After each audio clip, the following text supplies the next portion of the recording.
നമസ്കാരം. രാഹുൽ മാക്കൂട്ട വിഷയം ലൈവാക്കി നിർത്താൻ വേണ്ടിയിട്ട് SSPയുടെ കൊട്ടേഷനായിട്ട് എടുത്തിരിക്കുന്ന മുഖ്യധാര മാധ്യമങ്ങൾ കാട്ടിക്കൂട്ടുന്ന ഓരോ കോപ്രായങ്ങൾ കണ്ടു കഴിഞ്ഞ് കഴിഞ്ഞാൽ ഈ തെരുവ് നായ്ക്കൾക്ക് എല്ലിൻ കഷ്ണം കിട്ടിക്കഴിഞ്ഞാൽ എന്ത് ചെയ്യും എന്നതുപോലെയാണ്. നമുക്കറിയാം രാഹുൽ മാക്കൂട്ടത്തിൻ്റെ ആ ഒരു വിഷയം, പീഡന കേസുകളെ സംബന്ധിച്ചിട്ടുള്ള വിഷയങ്ങൾ ഹൈക്കോടതി നൽകിയിരുന്ന ഒന്നാം പീഡന പരാതിയിൽ ഹൈക്കോടതി നൽകിയിരുന്ന ജാമ്യത്തിൽ പറഞ്ഞിരിക്കുന്ന വ്യവസ്ഥകൾ പ്രകാരമുണ്ടായിരുന്ന കാര്യങ്ങൾ, അതിനെപ്പറ്റിയെല്ലാം നമ്മൾ കഴിഞ്ഞ ദിവസം വീഡിയോയിൽ പറഞ്ഞിരുന്നതാണ്. അപ്പോൾ ആ കണ്ടീഷൻ പ്രകാരം രാഹുൽ മാക്കൂട്ടത്തിനോട് 3 ദിവസം അന്വേഷണ സംഘം മുമ്പാകെ ഹാജരാകണമെന്ന് പറഞ്ഞിരുന്നു. 16-ാം തീയതി, 17-ാം തീയതി, 18-ാം തീയതി. 16-ാം തീയതി കഴിഞ്ഞു. 17-ാം തീയതി രണ്ടാമത്തെ ദിവസമായ ഇന്ന് അദ്ദേഹം പേരൂർക്കട പോലീസ് ക്ലബ്ബിൽ വന്ന് മൊഴി കൊടുക്കാനായിട്ട് വരികയും ചെയ്തിരുന്നു. ആ കാര്യങ്ങളെപ്പറ്റിയൊക്കെ മാധ്യമങ്ങൾ ഇങ്ങനെ ഘോരഘോരം അതിൻ്റെ വർണ്ണനങ്ങൾ വിവരിക്കുകയാണ്. ഇന്നലെ ഔദ്യോഗിക കാറിൽ വന്നില്ല, പ്രൈവറ്റ് കാറിൽ വന്നിരുന്നു. അത് ആയിരുന്നു ഇന്നലത്തെ വിഷയം. ഇന്ന് സ്വാഭാവികമായിട്ടും ആ കാർ മാറി വേറെ കാറിലാണ് വരുന്നത്. അതൊരു വിഷയം. ശരിക്കും പറഞ്ഞു കഴിഞ്ഞാൽ ഏതായാലും അദ്ദേഹം ഇട്ടുകൊണ്ട് വന്ന ഷർട്ടും പാൻറ്റും ഇനി അതിനടിയിൽ മറ്റെന്തെങ്കിലും വസ്ത്രങ്ങൾ ചേഞ്ച് ചെയ്താണോ വന്നത്, ആ കാര്യങ്ങളെ പറയാതിരുന്നത് ഏതായാലും നന്നായി എന്ന് മാത്രമേ നമുക്ക് ഈ സന്ദർഭത്തിൽ ഈ മുഖ്യധാരാ മാധ്യമങ്ങൾ എന്ന് അവകാശപ്പെടുന്ന മാധ്യമ സിൻഡിക്കേറ്റുകളോട് പറയാനുള്ളൂ. പ്രത്യേകിച്ച് മരം കുത്തി ചാനലും മൊട്ടയരൻ കുമാറും അവരോടൊപ്പം നിൽക്കുന്ന മറ്റ് പാനലിസ്റ്റുകളായിട്ടുള്ള മറ്റ് ചാനലുകാരോടും പറയാനായിട്ടുള്ളത്. എന്തായാലും ശരി, രാഹുൽ മാക്കൂട്ടം വന്ന് മൊഴി കൊടുത്തു. അതിനുശേഷം അദ്ദേഹത്തിൻ്റെ ശാരീരിക പരിശോധന, ശാരീരിക ക്ഷമത, ഏത് ക്ഷമതയാണെന്നുള്ളത് അറിയാമല്ലോ, അതിൻ്റെ പരിശോധനയ്ക്ക് പോയി. അതെല്ലാം ലൈവാക്കി കാണിക്കുന്നു. അതിനുശേഷം അദ്ദേഹം പറഞ്ഞിരുന്ന മൊഴിയിലെ പാസ്കോഡ് പറഞ്ഞു കൊടുക്കുന്നില്ല എന്നുള്ളതൊക്കെ പറഞ്ഞുകൊണ്ടുള്ള വിവരണങ്ങൾ. ഓക്കെ, അത് പിന്നെ സ്വാഭാവികമായിട്ട് വിവരണങ്ങൾ നടത്തുക എന്നുള്ളത് മാധ്യമത്തിൻ്റെ ഒരാവശ്യമാണ്. കാരണം അവർക്ക് വേറെ മറ്റ് അനേകം കാര്യങ്ങളുണ്ടല്ലോ, അതൊക്കെ മറയ്ക്കാൻ വേണ്ടിയിട്ടാണല്ലോ രാഹുൽ മാക്കൂട്ടത്തെ വിഷയമാക്കിക്കൊണ്ടിരിക്കുന്നത്.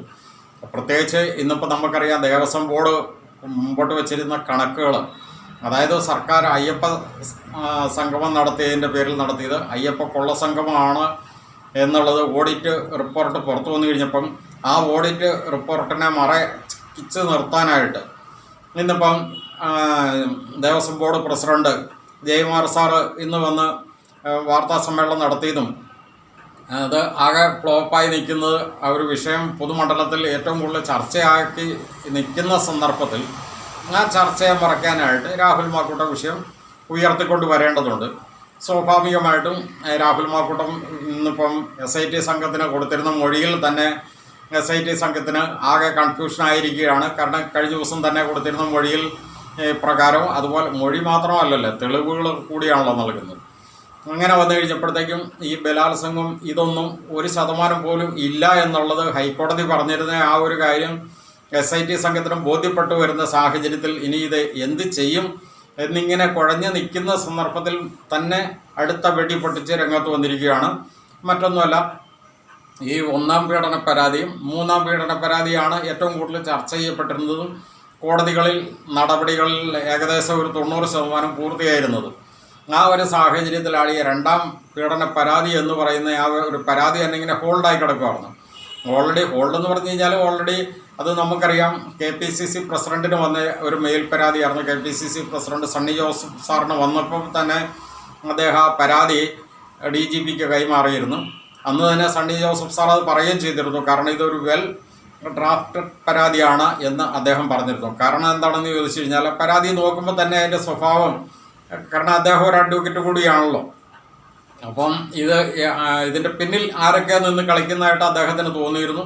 എന്താണെങ്കിലും ശരി, അതിൻ്റെ ശരി തെറ്റുകളിലേക്ക് അദ്ദേഹം നോക്കിയില്ല. പെട്ടെന്ന് തന്നെ കിട്ടിയ പാടാതെ തന്നെ അദ്ദേഹം അത് DGPക്ക് കൈമാറി. DGP അത് ഈ SIT സംഘം, കാരണം നമുക്കറിയാം ഇവിടെ ഈ രാജ്യത്ത് പല പല സംഭവങ്ങളൊക്കെ നടക്കുന്നുണ്ടെങ്കിലും അതിനേക്കാളെല്ലാം അതിതീവ്രമായിട്ട് ഗവൺമെൻറ്റിൻ്റെ ഏറ്റവും വലിയ പ്രസ്റ്റീജ് വിഷയമായിട്ട് ഗവൺമെൻറ് കാണുന്നത് ഈ രാഹുൽ മാക്കൂട്ടത്തിനെതിരെ വന്നിരിക്കുന്ന ഈ നിഴൽ പരാതികൾ, ഇതിനെ അന്വേഷിക്കുക, ഇതിൻ്റെ കാര്യങ്ങളുമായിട്ട് മുന്നോട്ട് പോവുക. ഇതാണ് ശരിക്കും പറഞ്ഞാൽ ഈ കേരള സംസ്ഥാനം കണ്ട ഏറ്റവും വലിയൊരു സംഭവമായിട്ട് ഈ SSP കൊണ്ടുവന്ന SSP എന്ന ആ ഒരു കോക്കസിൻ്റെ കാര്യങ്ങളെല്ലാം നടത്തുന്നത് ശരിക്കും പറഞ്ഞു കഴിഞ്ഞാൽ സർക്കാർ സംവിധാനം ആയതുകൊണ്ട് തന്നെ അതിന് വേണ്ടിയിട്ട് മുന്നിട്ടിറങ്ങുകയും അതിന് വേണ്ടിയിട്ട് ഒരു സ്പെഷ്യൽ ഇൻവെസ്റ്റിഗേഷൻ ടീം ഒരു IG-യുടെ നേതൃത്വത്തിൽ തന്നെ ആ കാലഘട്ടത്തിൽ തന്നെ രൂപീകരിച്ചത് അവർ തന്നെയാണ് ഇപ്പോൾ കാര്യങ്ങളെല്ലാം മുന്നോട്ട് പോയിക്കൊണ്ടിരിക്കുന്നത്.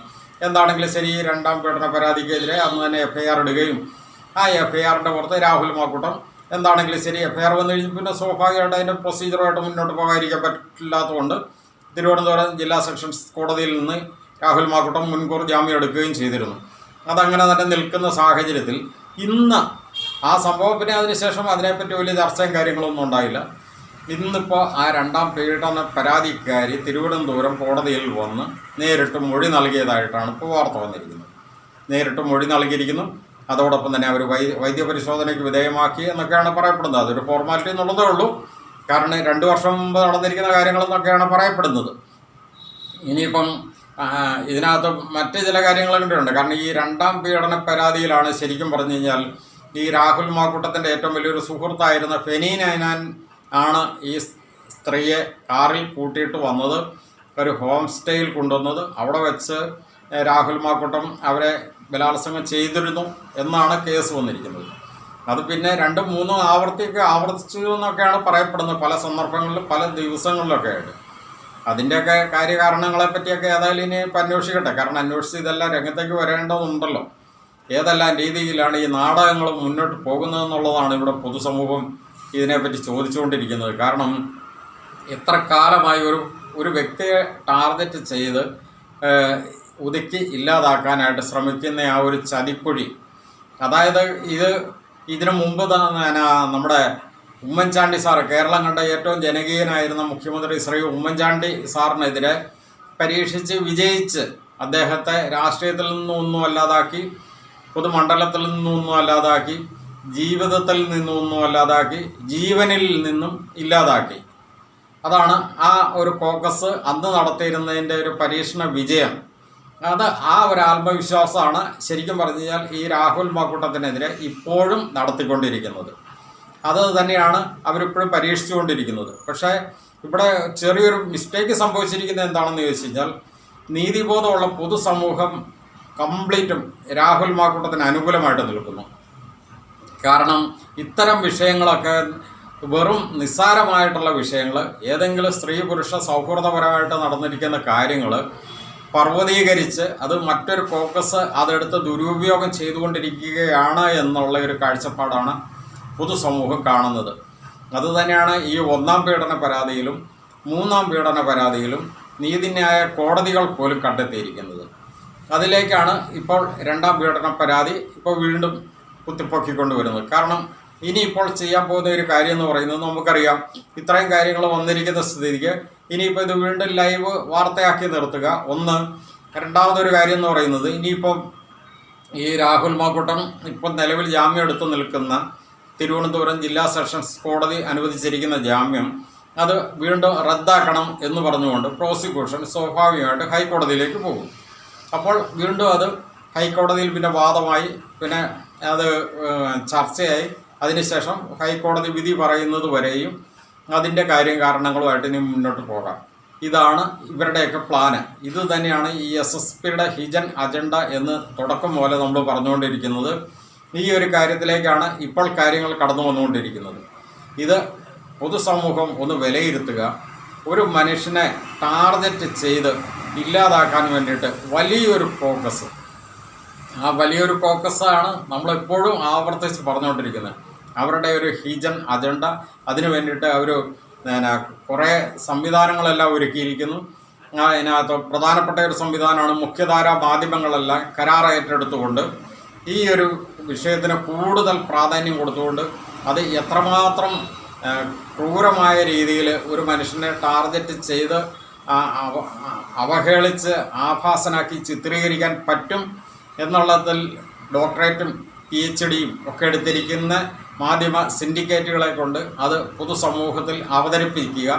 മറ്റൊന്ന്, ഇതിനു വേണ്ടിയിട്ട് തന്നെ ഒരു 1/2 ഡസനിൽ പരം നടിമാരോ അതുപോലെയൊക്കെ ഉള്ളവർ രംഗത്ത് വന്ന് മുന്നണി പോരാളികളായിട്ട് ആക്രോശിക്കുക. ഇത്തരം കാര്യങ്ങൾ ഇത് വെൽ പ്ലാനിങ്. അതുതന്നെയാണ് അന്ന് സണ്ണി ജോസഫ് സാറ് പറഞ്ഞത്. വെൽ ഡ്രാഫ്റ്റഡ് ആയിട്ടുള്ള പരാതിയുടെ പുറത്ത് വെൽ പ്ലാനിങ്ങോടുകൂടി കാര്യങ്ങൾ നടത്തിക്കൊണ്ട് പോകുന്നു. എന്താണെങ്കിലും പൊതുസമൂഹം ഇതെല്ലാം നോക്കിക്കാണുന്നുണ്ട്. കാരണം നിങ്ങൾ പൊതുജന സമൂഹത്തെ ഏതെല്ലാം രീതിയിൽ തെറ്റിദ്ധരിപ്പിക്കാൻ ശ്രമിക്കുന്നു, പൊതുസമൂഹം നിങ്ങളുടെ ഉള്ളിൽ കിടക്കുന്ന ആ തെറ്റുകൾ, നിങ്ങൾ ചെയ്യുന്ന ക്രൂരകൃത്യങ്ങൾ അതും പൊതുസമൂഹം നോക്കിക്കാണുന്നു എന്ന് മാത്രം പറഞ്ഞുകൊണ്ട് നിർത്തുന്നു. നന്ദി.